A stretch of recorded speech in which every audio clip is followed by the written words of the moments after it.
Salut à tous, bienvenue dans ce nouvel Actu Manga et pour commencer l'année 2018, je m'attendais à du très lourd. Malheureusement, ça continue sur le rythme de décembre et que quelques mangas sortent du lot. Même s'il y a quand même beaucoup plus de nouveautés manga, mais malheureusement j'ai trouvé que 5 mangas et un magazine qui valent vraiment la peine d'être lus je pense.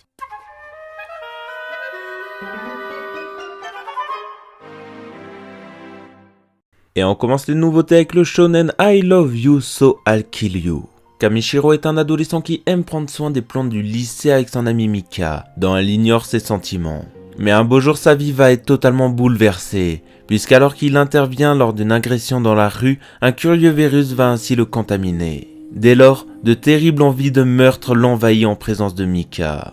Sur ce coup-là, je sais vraiment pas quoi dire car ce manga est très attendu, mais d'une certaine façon, moi j'ai pas forcément envie de découvrir, même si voilà, l'histoire peut être très intéressante, car on sait que l'amour et la haine sont deux sentiments très liés, et qu'est-ce qui se passe lorsqu'un personnage passe de l'un à l'autre.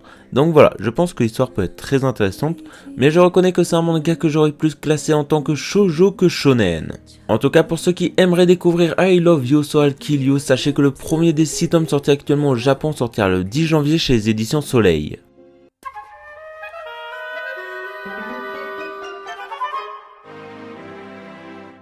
On finit les nouveautés avec un manhwa qui est très attendu, il s'agit de King of Eden. Alors que des villages entiers se trouvant aux 4 coins du globe sont rayés de la carte par de gigantesques incendies, il se trouve qu'un jeune archéologue coréen se trouve à chaque fois sur place.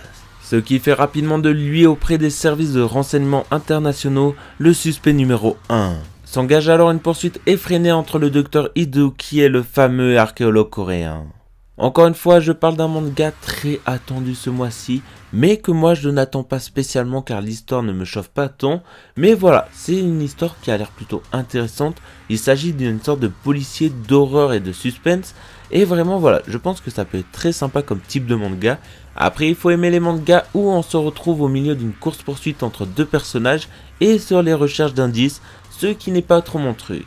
Et bien sûr, si King of Eden vous intéresse, sachez que le premier des 4 tomes sortis actuellement en Corée verra le jour le 11 janvier chez les éditions Kiun.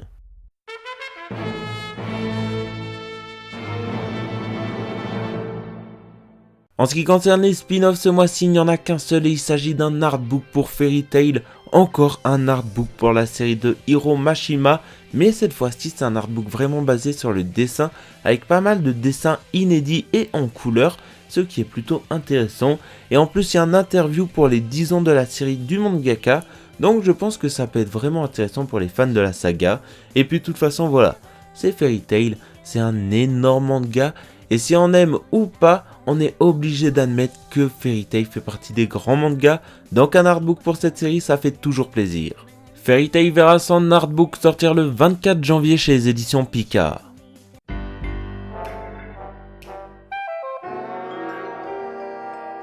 On commence déjà les coups de cœur avec le recueil 25 histoires d'un monde en 4 dimensions. Et comme d'habitude, qui dit recueil ou artbook dit pas de résumé, mais il faut savoir que ce recueil nous vient de Matsumoto Leiji, le mangaka d'Albator. Donc vraiment un grand nom du manga au Japon comme en France, et je pense que ça peut être très intéressant de découvrir dans notre style comme souvent.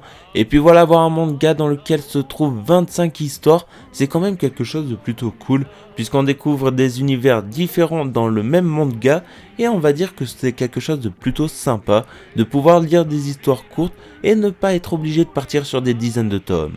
24 histoires d'un monde en 4 dimensions verra son unique tome sortir le 19 janvier chez les éditions Kana.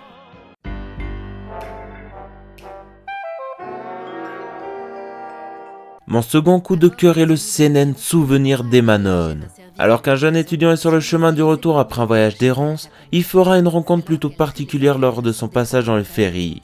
Alors qu'il a commencé à lire un roman de science-fiction, une jeune femme vient s'installer à côté de lui. Mais alors que la jeune femme est très peu bavarde au départ, notre jeune ami fera rapidement la rencontre d'Emanon. Mais ce n'est pas tout car rapidement il découvrira que sous ses airs d'étudiante se cache une vieille femme de plus de 3 milliards d'années. Sur ce quoi, ce manga a l'air très intéressant car on va se plonger dans les souvenirs de cette vieille femme de plus de 3 milliards d'années. On va partir en voyage dans son passé et vraiment je pense que ça peut être quelque chose de très intéressant puisqu'en plus c'est un manga graphique et je pense que tout est réuni pour que ce manga soit plutôt intéressant. Après voilà, c'est quand même un manga que j'attends depuis pas mal de temps, donc je pense qu'il me plaira, mais je pense surtout qu'il peut aussi vous plaire. Souvenir des Manon verra son unique tome sortir le 25 janvier chez les éditions Kiun.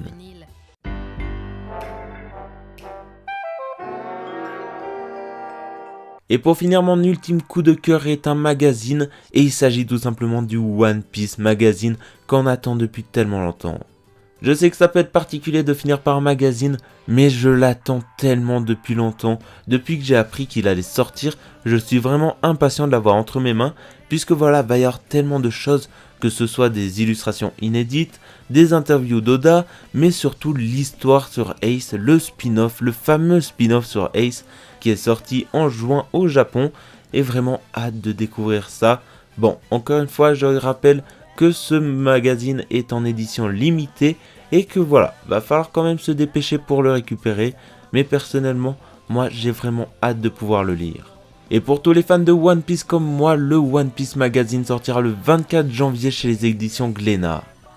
C'est la fin de cette vidéo, j'espère qu'elle vous a plu, n'hésitez pas à me dire en commentaire ce que vous attendez ce mois-ci en nouveauté manga. Moi j'ai vraiment hâte de pouvoir lire le One Piece Magazine, je l'attends depuis tellement longtemps et vraiment hâte de découvrir ce spin-off sur Portgasy Ace. Sinon je vous dis au mois prochain pour le prochain Actu Manga, allez, ciao.